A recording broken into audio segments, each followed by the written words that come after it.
parang wala na. Kaya ang kinatatakutan ko nga lang itong mga maiiwanan ko gusto ko mapalagay na sa magandang pwesto. Kaya nga habang ako'y malakas pa, pinapagawa ko na sila ng bahay. Pinag-aatikha ko na sila ng mga sasakyan nila. Yun ang kinatatakutan ko, yung sa bandang huli, parang yung mga maiiwanan ko'y maghihirap pa. Pag ikaw ay nagdadasal at time ang pagdadasal mo, mararamdaman mo na lang na naagos ang iyong luha. Pero hindi mo sinasadyang umiyak. Hindi ko nakita yun, pero nadama ko. Walang permit. Ano ka naman, are? Ngayon kaya sabihin ni Mystica, ay ang Mystica kay si Cristo kaya ninyo. So, Ay, ano tawag sa atin? adi nag-aaral sa bayan. Mystica Di na natutog.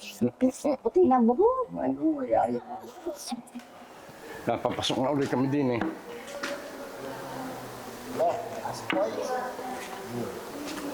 Bakit ito yung TV bukas? Ha? Dali-dali at baka mahuli eh.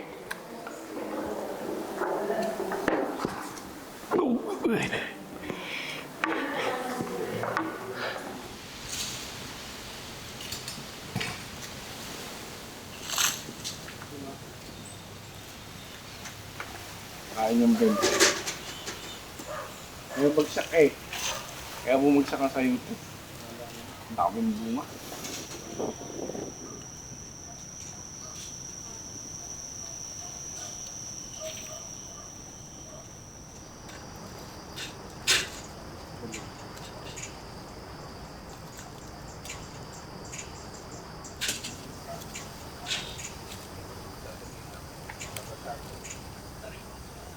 Yan ay binibili din nila. Kung tawagin niya i-reject. Ngayon, pag hindi binili, dadala sa bundok, pakain sa baboy. Malakas kasing pagkatas ng inahing baboy yan. Ay yung aking po, maraming alagang baboy yun. Doon sa kanila. Yan yung amat inan niya na doon sa bundok. Di, ako lang ang nagpalaki niya kaya eh. Tuwing kailan mo bumibisita si Kuya doon? Lah, pag kailangan lang ng ina. Yung ina noon yung maraming inaako pa samahan eh. Kasama sa kalipi, kasama sa yakap, kasama sa card. Pero sila ho ay mga mistika din. Nga araw din yun sa simbahan. Kasi pag hindi ka naman naaraw sa simbahan, hindi ka mistika. Hindi yan ang palatandaan. Hindi kayo tinuturing na mistika kung hindi ka naaraw Puwera Suprema. Bagong Jerusalem, yung Jerusalem wala na doon. Dito na. Pero pag yan inalis at dinala ulit doon may peligro na. Wala na doon. Kahit puntahan nyo sa Jerusalem, wala na yung naroon. Kaso dinala ditong nakatago. Meron sayang pakpak ng nagdala riyan. Yun ang paniniwala namin. Naririyan lang sila. Kaya po ba siya tinawag na ano po? Yung Holy Mountain. Oo, the mountain. Talagang diyan yan pagka yung hating gabi, tapos ikaw ay nagme-meditate, makakarinig ka ng mga tugtugan ng parang rondalya eh. Tugtugan, katakot-takot, kantahan, katakot-takot. Pero wala naman. Kahit ikaw doon sa bangkong kahoy, ang lakas ng dating doon. Ano. Naririnig ko nga din minsan yun, lalo na pag ako mag-isa doon. Yung parang banda. Kami naman all the time pwede. Kayo ang masusunod kung kailan nyo gusto. Kung gusto nyo kasing makatulong muna dyan sa inyo yung anak nyo, may trabaho kasi yung babae, ay breadwinner sa kanila. O, edi kung makakasalan agad, edi pupunta na dito. Hindi, wala nang breadwinner, wala nang... Patingin. Ganyan na pag natapos. Ito na tayo, ito yung kaya ay, mapag-trader kayo. Ito tayo ka na, ito na ako may kamera. Mayakan ka kaya sa kaya, wala rin. Ay, mga Wala si Christine din makakapunta doon sa Wabo. Para at least magkakwento sila. Mga tayo ibig sabihin ng pwede, sino ka ang mga kasama mong galing diya sa inyo? Wala, sila lang, kami lang mag-asawa. Sila ate, sila nang bahala dito. Ito, sila papa kay papa. Oo. Sabi ko, marami pa lang kayo. Pero nung baby pa siya, lagi nang kinukuha sa amin. Lagi nang buwan siyempre yung ako siguro, kaya lagi nang gusto na sa kanila. Hindi parang nasanay na rin. Sa umaga, dinadalhan pa ng kape yung asawa sa katare. Siya pa nagtitimpla. Bago pa yung nagsasaing, maghahayin, kakakunin pa yung asawa.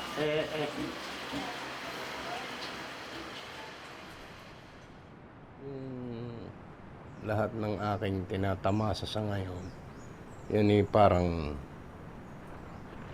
yung mga kabuhayang naipundar, parang utang ko yan sa doon sa Ama ng Suprema. Yun ang nangungulo sa amin noon, nung hindi pa ang Suprema. Gawa ng siyan lahat ang nag-guide sa akin kung ano ang gagawin ko, kung anong tama kung hanap buhay. Alam nila kasi kung anong tamang hanap buhay na ang kailangan mo. Hindi yung basta na kung saan ka mapapasuot ng paghahanap ng trabaho. Basta ang kailangan mo, yung hanap buhay mo ay tama sa garados ng pangalan mo. Yan kahit pa paano merong guide. Yung naging buhay ko, kita mo naman, may diferensya. Kung hindi ako nakaguide sa, wala akong sinusundang pattern, sasala't sasala Gawa ng, hindi ko rin alam kung anong tamang pasukan kong hanap buhay. Ngayon, may nagturo sa akin, gayon ang iyong gagawin at magkakaroon ka ng mga sasakyan, magkakaroon ka ng bahay.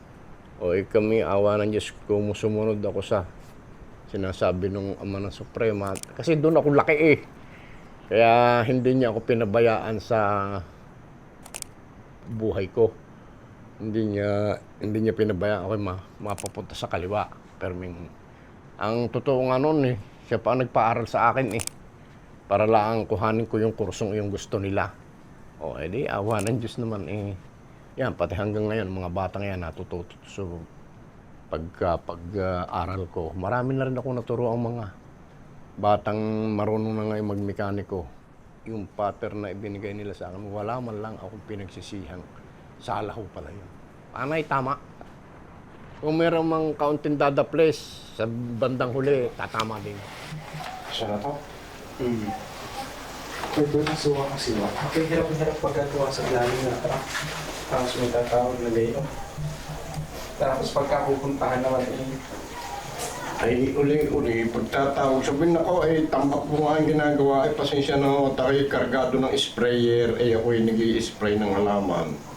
Wala naman yun dyan, para makita nga kayo nag-i-spray nga. Minsan naman, magsinungaling ka, ginagawa ka ng si Puting kabayo ng mga yan. At kasi hindi sila sinisingilan hindi naman masama ang magsinungaling paminsan-minsan. Huwag sila aabuso.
bakit? Naging yan at mautay. Dami pa pala. Kami yung pinagdala. Ha? Labo ang mata. Bakit? Magandang umaga tanghali po. Magandang tanghali. Ano pong problema? Makikipag-usap lang po ako kung anong problema ng aming jeep. Kasi po yun, may kasaysayan. Binalandra po, balandra ni ko si Halpot-pot. Hindi ko alam kung ano yung kinagalit sa akin. Nakahawak lang ng 100,000. Sumama na ugali niya. Aba ay... Ngayon, purmero po nung hindi pandemic, doon niya Benalandra sa kay Kalole. Oo. Doon sa kalsada. Manugang niyo si Potpot? Manugang ko po, napakabait. Hindi dapat doon. Si Potpot ang pinagtiwalaan ninyo, ay dapat si Potpot ang pupunta sa amin. At para, mahirap po kayo, mga mamaya mag-away-away kami. Susubukan ko po. Kasi hanggang ngayon po, hindi ako kinakausap eh. Binantaon pa nga ako nung isang beses. Itong 7 taon na ito. Hoy, mag-usap nga tayo, sabi ko, yun para matapos na. Ako pa bumaba. Tapos sabi niya, ganyan ang ganyan sa akin. Ano ibig sabihin nun? Binabantaan ako, di ba? Ginanyan na ako ng ginanyan namin. Ay, ano sabi ng anak niyo? Anong sabi ng anak niya? Yung asawa ni Ang anak Potpot? ko hindi niyo mahahanapan. Isip bata si Michael. Hindi, yung asawa ni Potpot. Wala rin ho kayo, di. Yun nga ang sinabi sa akin ni Kagawad Manalo. Sabi niya, anong ginagawa ni Perle? Hindi kayo pinagtatanggol. Oo. Sabing ganyan nung Kagawad, nagpunta ako, kinausap ko din yun, kinausap ko muna si Kapitan. Yun nga, parang hindi ko gusto yung mga sagot niya sa akin. Ngayon si Kagawad Manalo naman, kamag-anak ko pabali. Siseng. Totoo po yan, hindi ako magsisinungaling sa iyo, nandito tayo sa bundok. Ay, hirap ang problema yun. Ako ipinako na daw ako dito, hindi na ako makakaalis. Pwede ko lumabas, babalik din ako. Talagang gayon. Ganun nga daw po. Kami nga kung hindi rin makaalis eh. Wala naman nagpipigil. Pero palaging hahanap-hanapin. Bibigay sa iyo. Bundok Oo, ang hahanapin mo tutubo palagi. kayo din. Hindi ako nakakatulog ah. Minsan magising ako alas 12, alauna, hanggang umaga na yun. Ilang taon na kayo? Ako po, 85 na. Overseer na pala yan eh. Eh, hindi na nga, ako nga ho'y 72 lang. Merong hindi na rin ako napapagkatulog. Kasi may dumadating doon sa akin, pinapaisip sa akin, yung jeep talaga. Ayaw pong mawala sa akin yung jeep. Kasi nung araw po, yun ang pakinabang niya, yun sa jeep.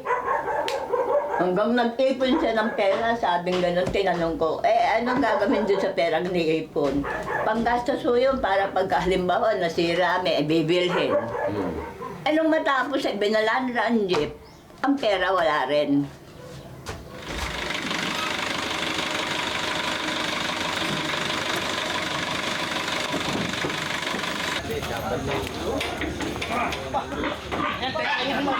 Tingnan mo.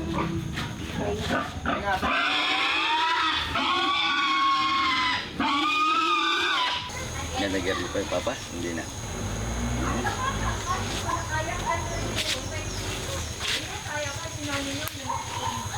Ay, kape kayo.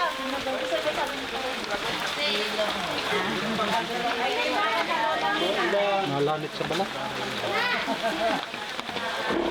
Pagbubulaan ko ang baga.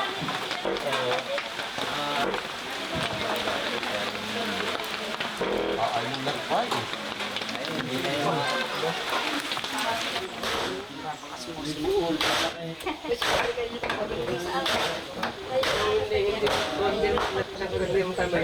Are, magkahalo namin. Magandang lalaki. Pinuputan eh.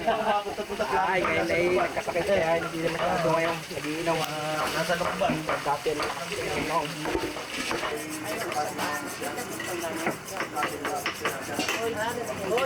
Lugay nagyak.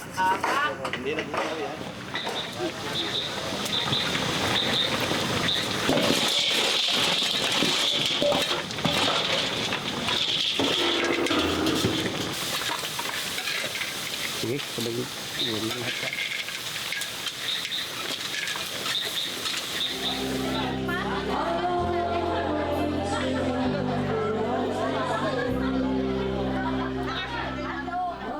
Yung katatakutan ko yung kamatayan, wala. Hindi. Ready na akong lahat doon. May nitsyo na ako, may kabaong na ako, may isusuot na nga akong mga ano dyan, yung barong Tagalog, pantalon. Kompleto na ako. Hindi ako natatakot dyan. Ang natatakutan ko nga, yung pag ako'y umalis, yung mga may iwanan ko, baka naman maghihirap pa. Kaya utay-utay, pinagpapagawa ko na sila ng mga kakailanganin nila.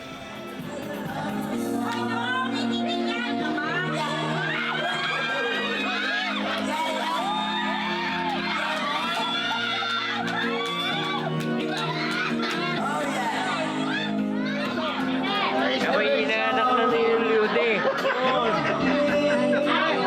Ako'y proud na naging ninong ko siya. Ninong ko siya sa kasal. Ang ninong Lude ko ang puro at dahilan kung bakit ako ito. Sadyang ito yan eh. Baga yung iba, katuwin na, maputang na. Pagsisingap ko yan dahil sa akin, pero ako hindi. Ang ninong ang dahilan. Neng, ito ko maiti yun. Candle ba? Hoy! Wow!